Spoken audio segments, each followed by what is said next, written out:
जय हिंद। हमने पिछले वीडियो में डबल स्टार थ्योरी के अंतर्गत जो लिटन का सिद्धांत पढ़ा है, जो कि ग्रहों की उत्पत्ति के बारे में बेहद ही महत्वपूर्ण है। आइए आज हम उसके आगे पढ़ना प्रारंभ करते हैं। देखिए, हमने पढ़ लिया था पिछली बार ग्रहों की उत्पत्ति के बारे में। देखिए, जो ग्रहों में यानी सौरमंडल जो हमारा सौरमंडल सबसे इम्पोर्टेंट सूर्य है। सूर्य के चारों ओर क्या करते हैं, सारे ग्रह चक्कर लगाते हैं। तो निश्चित ही सबसे पहले हम सूर्य के बारे में अध्ययन कर लें। सूर्य का अध्ययन करते हुए हम आगे बढ़ते हैं, ताकि एक क्रम बन जाए जिससे आसानी से सभी टॉपिक समझ में आए। और हाँ, आपने हमारा पिछला वीडियो नहीं देखा तो आप उसको देख लीजिए, तो जिससे ये टॉपिक जो आप पढ़ने चल रहे हैं वो बहुत अच्छे से समझ में आ जाए। आइए पढ़ना प्रारंभ करते हैं। आज हम पढ़ेंगे इस वीडियो में सूर्य के बारे में। सूर्य से जो महत्वपूर्ण प्रश्न बनते हैं उन सब की चर्चा करेंगे। देखिए, जो सूर्य हमारा है, सूर्य के अध्ययन के लिए सूर्य को हम दो भागों में बांट कर पढ़ते हैं। इसकी पहले कौन सा भाग है, सूर्य की बाहरी संरचना। पहली संरचना कौन सी है, तो बाहरी संरचना। दूसरी कौन सी है, आंतरिक संरचना। यानी अगर हम सूर्य को पढ़ना प्रारंभ करें तो इसको दो भागों में बांटकर, किस पहला भाग कौन सा, बाहरी संरचना और आंतरिक संरचना में। हम सबसे पहले सूर्य की आंतरिक संरचना के बारे में पढ़ना प्रारंभ करते हैं। सूर्य की आंतरिक संरचना क्या होगी, फिर उसके बाद हम बाहरी संरचना की चर्चा करेंगे। पहले आइए हम आंतरिक संरचना की चर्चा करते हैं, यानी किसकी, तो सूर्य की आंतरिक संरचना के बारे में। सूर्य की आंतरिक संरचना। देखिए, सूर्य की आंतरिक संरचना के बारे में हम अध्ययन करेंगे, और यहाँ पे जो महत्वपूर्ण प्रश्न बनेंगे वो उनके बारे में हम चर्चा करेंगे। मान लीजिए हमारा ये सूर्य है, ये क्या है, हमारा जो सूर्य है कुछ इस टाइप का है। तो ये हम सूर्य के बारे में चर्चा कर रहे हैं, तो सूर्य के बाहरी संरचना के बारे में अध्ययन नहीं कर रहे हैं, हम उसके अंदर चलते हैं, उसके अंदर की संरचना का अध्ययन करें। देखिए, जो सूर्य की आंतरिक संरचना का अध्ययन करते हैं तो हम इस सूर्य को भी तीन परतों में विभाजित कर देते हैं। यानी हम सूर्य को तीन परतों में विभाजित करके पढ़ते हैं। यानी जो अध्ययन किया जाता है सूर्य के विषय में, तीन परतों में विभाजित करके अध्ययन किया जाता है। तो आइए हम सबसे पहले हम अंदर वाले की बात करते हैं। देखिए, जो सबसे अंदर वाली परत है इसको क्या कहा जाता है, तो कोर कहा जाता है। इस अंदर वाली परत को क्या कहते हैं, तो कोर कहते हैं। और इसके बाद जो परत पाई जाती है, यानी ये जो परत पाई जाएगी, देखिए सबसे अंदर वाली परत क्या कहलाएगी, कोर। दूसरा कौन सी कहलाएगी, तो विकिरण मंडल। पहले अंदर वाली कौन, कोर मंडल। दूसरी कौन सी है, विकिरण मंडल। जो तीसरी वाली है किसको क्या कहते हैं, तो संवहन मंडल। क्या कहा जाता है, तो संवहन मंडल। तीन भागों में बांटकर अध्ययन करते हैं। पहला भाग कौन सा, तो कोर मंडल।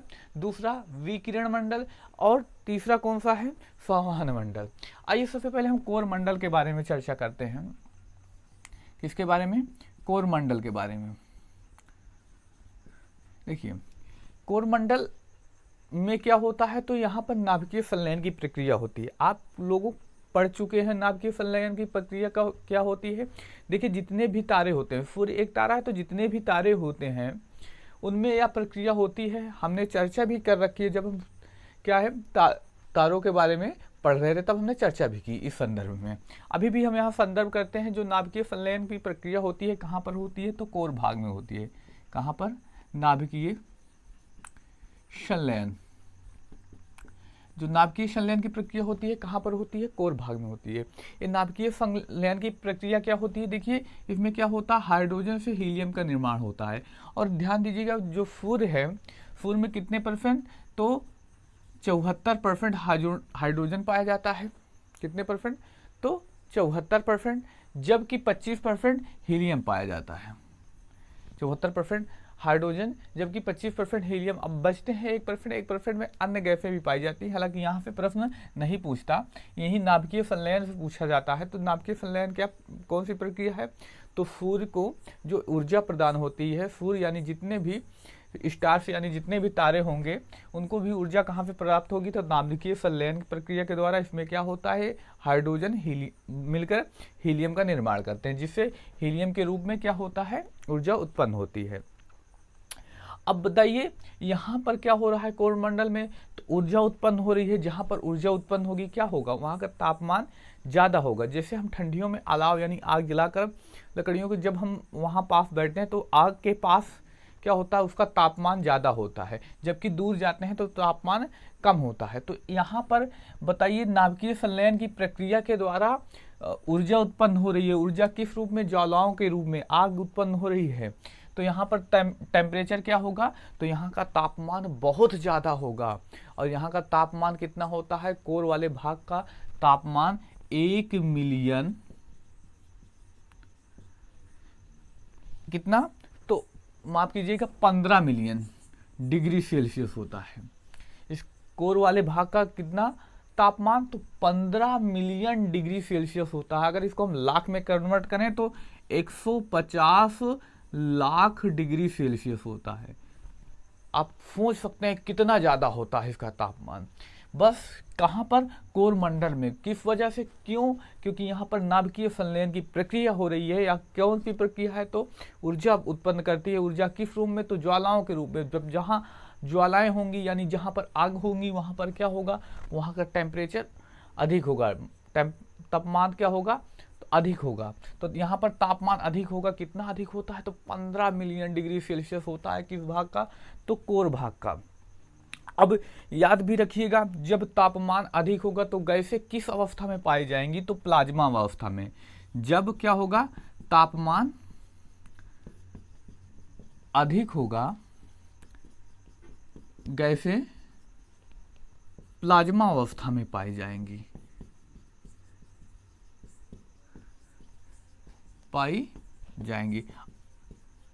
अब हमें लगता है प्लाज्मा अवस्था क्या होती है इसके अंदर में बताना जरूरी नहीं, क्योंकि हम कई बार चर्चा कर चुके हैं इससे पहले भी। प्लाज्मा अवस्था क्या होती है? यानी हम देखे होंगे जो फेविकोल होता है वह किस अवस्था में पाया जाता है? तो प्लाज्मा अवस्था में पाया जाता है। तो इस संदर्भ में हम कई बार चर्चा कर चुके हैं। आप पिछला वीडियो देखें तो निश्चित ही आपको समझ में आ जाएगा, और यहाँ भी नहीं देखें तो आप जान लीजिए। जैसे क्या होता है? तो फेविकोल होता है, वो अवस्था क्या होती है? तो प्लाज्मा अवस्था होती है। अब यहाँ पे जो महत्वपूर्ण प्रश्न बनते थे ना, यानी कोर मंडल से हमने उन सब की चर्चा कर ली। अब आइए आते हैं अगले मंडल पर। अगला मंडल कौन सा है? विकिरण मंडल।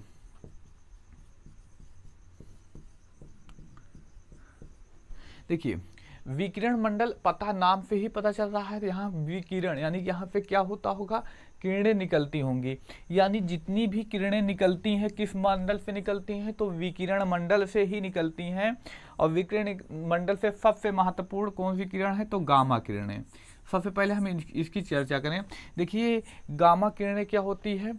तो गामा किरणों बहुत ही नुकसानदायक होती हैं। इनको क्या करते हैं? तो वायुमंडल में ओजोन परत पाई जाती है। ओजोन परत इनको क्या करती है? पृथ्वी पर आने से रोक देती है। गामा किरणों को कौन सी परत? ओजोन परत आने से क्या होता है? पृथ्वी पर रोक देती है। आप पढ़े होंगे परावैंगनी किरणें, वो यही किरणें होती हैं गामा किरणें, जिनकी वजह से क्या होता है? स्किन कैंसर हो जाता है। इनको क्या करती हैं? ओजोन परतें पृथ्वी पर आने से रोक देती हैं। यानी गामा किरणें कहाँ से निकलती हैं? तो विकिरण मंडल से निकलती हैं। उसके बाद यक्स किरणें, दूसरी किरण कौन सी निकलती है? तो यक्स किरण। यक्स किरण एक्सरे में काम आती है। केवल हड्डियों को छोड़कर बाकी शरीर के जितने भी अंग होते हैं उनको भेद सकती है। यानी ये क्या है? हड्डी को छोड़कर संपूर्ण अंग को भेद सकती है। ठीक है, हड्डियों को छोड़कर क्या होता है? सभी को भेद सकती है। अब इसके आगे बात करते हैं जो महत्वपूर्ण किरण है, फोटान किरण। देखिए ये जो फोटान किरण आप पढ़ते हैं, फोटान किरण यानी जो सूर्य का वास्तविक प्रकाश हमें मिलता है, जो पृथ्वी पर आता हो, कौन सी किरणें होती हैं? तो फोटान की किरणें। यही होता है सूर्य का प्रकाश। यही वास्तविक में क्या होता है? सूर्य का प्रकाश। अब पूछा जाने वाला प्रश्न यहाँ पे पूछा जा सकता है, फोटान किरणें कहाँ से निकलती हैं? फोटान किरणें कहाँ से निकलती हैं? तो फोटान किरणें कहाँ से निकलेंगी? विकिरण मंडल। और सूर्य का स्रोत क्या होता है? तो विकिरण मंडल। सूर्य की किरणें किसे कहते हैं? तो फोटान किरणों को कहते हैं। आदि प्रश्न पूछे जा सकते हैं। अब जो आखिरी मंडल बचता है, देखिए संवहन मंडल। संवहन मंडल क्या करता है? जो इनसे हाइड्रोजन गैस आती है तो इस सेल के रूप में, जिसे यहाँ देखिए ऐसे फिल के रूप में क्या होता है, एक परत बना देते हैं। और एक किस गैसों की होती हैं, तो हाइड्रोजन गैसों की बनी होती हैं। कौन सी गैस, तो फिल जैसी संरचना बन जाती है, फिल जैसी संरचना एक किसकी बनी होती है, तो हाइड्रोजन गैस की बनी होती है। यही प्रश्न पूछा जाता है, जो बताइए संवहन मंडल पाया जाता है उसमें जो फिल जैसी संरचना होती है किन गैसों की बनी होती है, तो किन गैसों की बनी होती है, तो हाइड्रोजन गैसों की बनी होती है, जो इनको क्या होता है, हल्का ठोस रूप प्रदान करती हैं। ये महत्वपूर्ण बिंदु थे। अब इसके आगे पढ़ना प्रारंभ करते हैं। इसके आगे हम पढ़ते हैं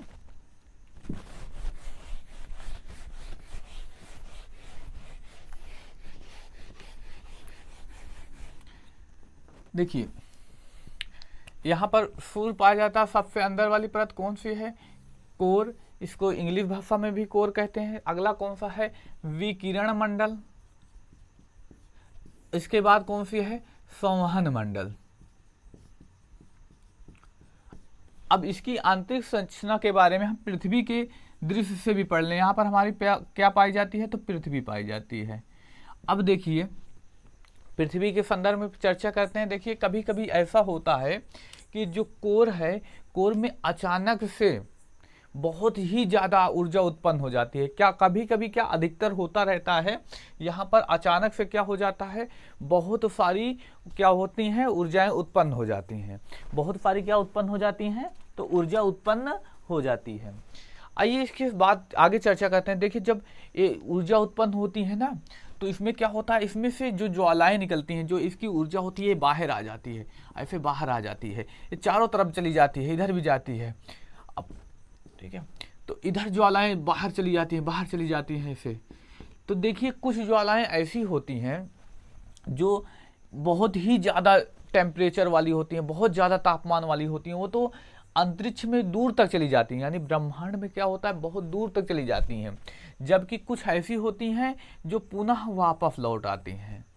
जो कुछ ऐसी होती हैं जो पुनः क्या होती हैं, यहाँ कुछ दूर तक जाएंगी, लेकिन इनमें जो आकर्षण शक्ति यानी गुरुत्वाकर्षण शक्ति पाई जाती है, वो उनको अपनी ओर खींच लेती है वापस, तो उस सूर्य में वापस आ जाती हैं। पहले हम इसकी नहीं चर्चा करेंगे, पहले हम चर्चा करते हैं जो किरणें क्या होती हैं, अंतरिक्ष में चली जाती हैं, इनके संदर्भ में चर्चा करते हैं।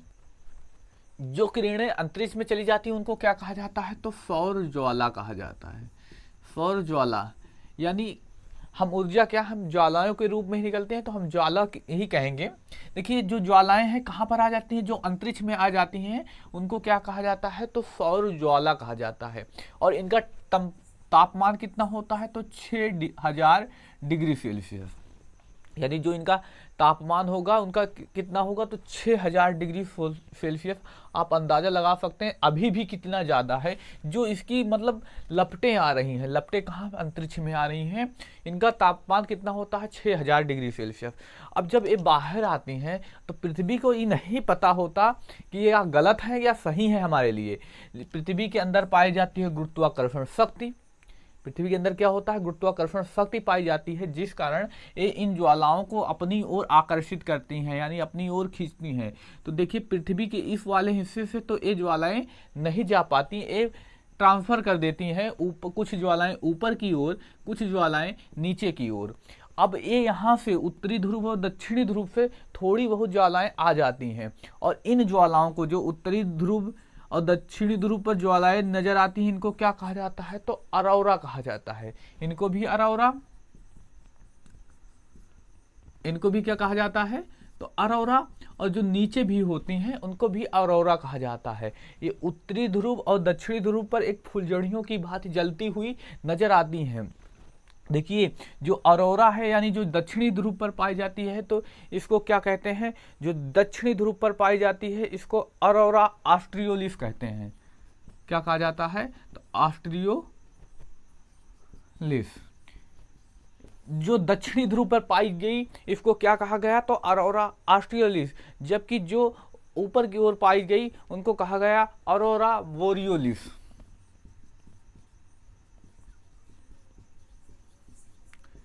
देखिए अब जब यही ज्वालाएं आती हैं ना, तो जो पृथ्वी पर बेतार जितनी सुविधाएं हैं, बिना तार की जितनी भी सुविधा दी जाती हैं, वो सारे क्या हो जाती हैं, बाधित हो जाती हैं। अब याद रखिएगा, पेपर वाला पूछ लिया जाता है, जो सूर्य की सौर ज्वालाएं आती हैं पृथ्वी के दक्षिणी भाग पर उनको क्या कहा जाता है, तो अरोरा ऑस्ट्रियोलिस, जबकि जो उत्तरी भाग पर आती हैं अरोरा बोरियोलिस कहा जाता है। अब देखिए, जब इधर वाले हिस्से से क्यों नहीं आ पाती, क्योंकि यहाँ पर वायुमंडल जो पाया जाता है इनको डाइवर्ट कर देता है, इनको क्या करता है, परिवर्तन कर देता है, तो ये वापस चली जाती हैं, इस वजह से पृथ्वी पर नहीं आ पाती।